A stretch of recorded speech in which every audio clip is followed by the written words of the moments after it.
Hello and welcome to today's video. I'm Senior Critic Ramasamy of Cebu Institute of Medicine. Today, I'll be showing you how to perform tracheostomy using improvised materials. Let's begin. Tracheostomy is a surgical procedure done to create a communication between trachea and the overlying skin to insert a tube into the trachea to promote breathing.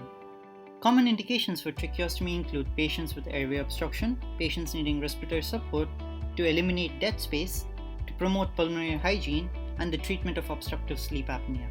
To perform this procedure, you'll need scalpel, electrocautery, forceps, retractors, scissors, suction, gauze pad, suture set, tracheostomy tube with ties, local anesthesia with syringe.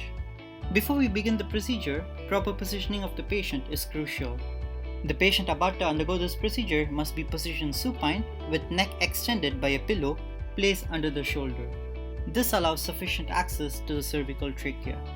Next, we identify anatomical landmarks in the neck such as your thyroid notch, cricoid ligament, and the suprasternal notch. With these surface landmarks, we can now identify the incision site. Make the incision site 2 cm or 2 finger breadths above the sternal notch.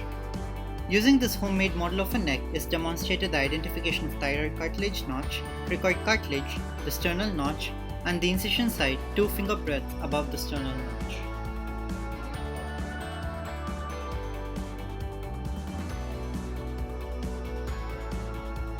The layers traversed during tracheostomy in order include skin, subcutaneous fascia, sometimes platysma, deep cervical fascia, strap muscles, pretracheal fascia, thyroid gland, and tracheal cartilaginous rings. We now proceed to written demonstration of tracheostomy. Step 1. Draping. Sterilize the skin of anterior neck and chest with povidone urine solution and drape the neck as shown. Step 2. Infiltration of local anesthesia. Unless the patient can be safely intubated or can be ventilated with a mask, a tracheostomy must always be performed under local anesthesia.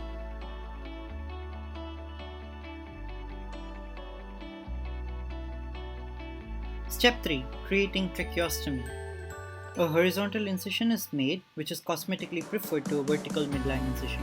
Extend the incision to the skin, subcutaneous tissue, and the platysma, which is seen at times since it is generally absent at the midline. Take care not to transect the anterior jugular veins, which are just superficial to the strap muscles. They can be preserved and retracted laterally. Now retract the tissues with send retractors. Use electrocautery to dissect the subcutaneous tissue. Divide the fascia with scissors, remaining within the midline to avoid injuring the inferior thyroid veins. Intermittently palpate the incision site to ensure that you are still in the midline. With the fascia removed, identify the strap muscles and retract them laterally. And divide this intermuscular plane by spreading a pair of scissors. The isthmus of the trachea, occasionally seen over the second and third tracheal ring, can be retracted superiorly using a Langenbach retractor to expose the trachea. Now divide the pretracheal fascia seen using a pair of scissors. Now identify the airway, confirm the presence of safe FiO2 level, then deflate the cuff, advance the tube, then reinflate to avoid puncturing the endotracheal tube. Also ensure that the site of tracheostomy is clear, as hemostasis may be difficult to achieve once the tracheostomy tube is in place. The tracheostomy is made between the second and third tracheal rings with concomitant use of suction to keep the field clear of blood. This promotes better visualization. A Burok flap is made by cutting the third and fourth tracheal rings to help with the tracheostomy tube changes.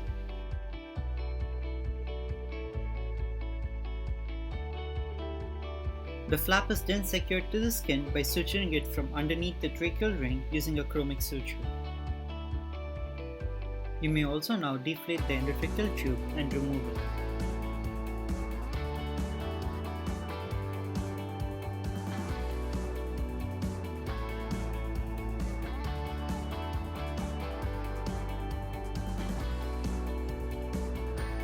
Step 4. Inserting the tube. Now insert an appropriate size tracheostomy tube, remove its obturator and place its inner cannula. The patient is then connected to the ventilator. The tracheostomy tube cuff is inflated and its correct positioning within the trachea is confirmed by getting an end-tidal CO2 level, listening for breath sounds, and observing adequate chest rise. Step 5. Securing the tube. Now secure the tube with sutures but not tightly done to prevent surgical emphysema.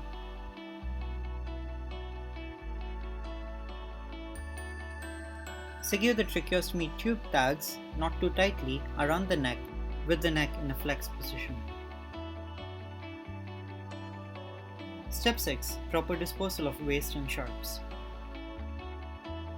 Complications can occur immediately or early within 7 days or late after 7 days of the procedure. Immediate complications include bleeding, subcutaneous emphysema, perforation, vocal cord injury, recurrent laryngeal nerve injury, or pneumothorax. Early complications of these procedures to watch out for include infection, decannulation, or obstruction due to secretions. Late complications of this procedure include scarring, stenosis, dysphonia, fistulas, or tracheomalacia. That's all for today. See you in another awesome video. Until then, it's your favorite senior clerk signing off.